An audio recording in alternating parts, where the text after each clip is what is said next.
Sugar drops its first 2 episodes over on Apple TV on April 2nd, with weekly releases every Friday thereafter. Now, I have early access to the show, and after seeing some of the reviews from these big press outlets, I feel like I had to make this video to counter a lot of the hate that I'm seeing out there. And sure, this show has its problems, as all shows do, but there's still a lot to appreciate here. So let's take a look at this upcoming noir detective drama, and I'll share why I think you should give this show a chance. And real quick, if you enjoy great television and episode breakdowns here on YouTube, please consider subscribing to the channel as we work towards our goal of 10,000 subscribers. All right, let's get to it. Sugar was created by Mark Protosevich, who brought us I Am Legend, and directed by Fernando Meirelles, who directed City of God.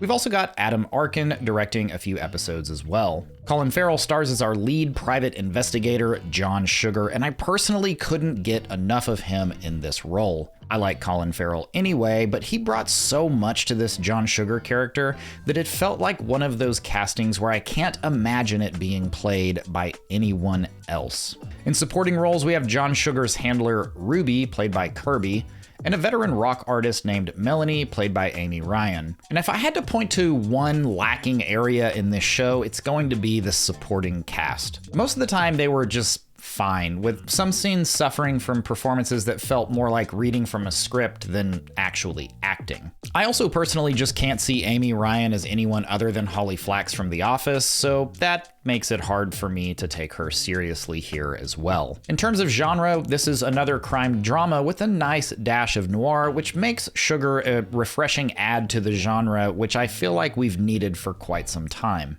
I'm personally a sucker for crime dramas, with a lot of my favorite shows falling in that genre, but it's felt like for many years now we've needed some variety here. And I'm not saying that Sugar is the first noir crime drama at all, but it is the first one in a while that I feel like brings a unique take to the space. And because of that, it felt very refreshing and very enjoyable to me. All right, so let's talk about our plot here. Things kick off briefly in Tokyo, where Sugar locates a missing child for a Yakuza boss. This gives us insight into his skills, his personality, and his personal demons. The assignment comes from his handler, Ruby, who is later frustrated with him for going behind her back to meet with prospective client and famed movie producer, Jonathan Siegel.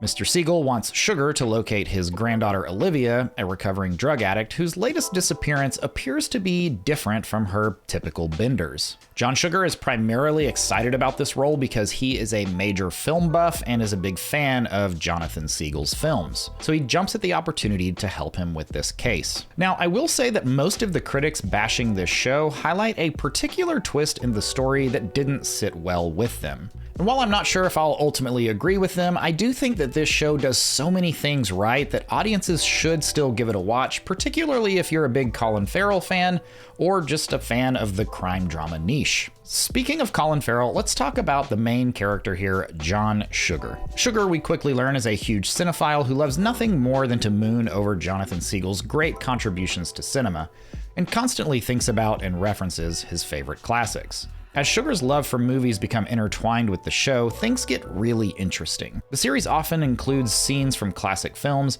echoing the references made by the main character as he solves his case. Sometimes the scenes blend seamlessly into the shot itself, like a drain turning into an eye, a clear nod to Psycho. Other times, they're so quick they're almost subliminal, making us question if Sugar's passion for movies is affecting his grasp on reality. I feel like this character is a mix between True Detective's Rust Cole with mysterious layers that peel back as the show progresses, and Dexter with Farrell's narration nicely sprinkled throughout the show. That said, Sugar is a gentle, kind soul with a heart for helping people and, interestingly, avoiding violence. So there's certainly a uniqueness to this character that I don't feel we've seen a lot in the past. So if you can't tell, I really like this character, and I can't speak highly enough about Farrell's performance here.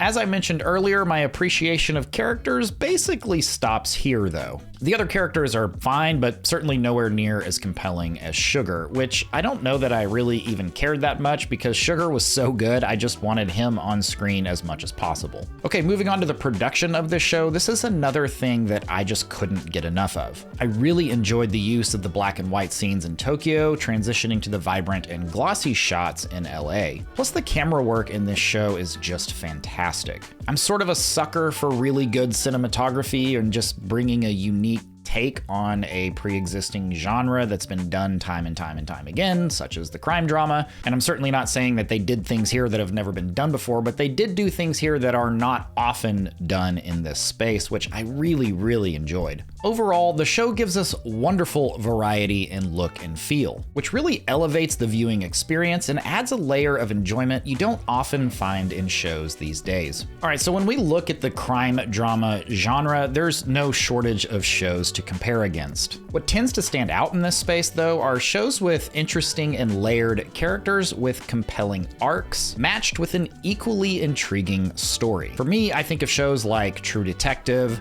Fargo, and Mindhunter. So does Sugar make the cut and match with all of these shows that we hold in such high regard?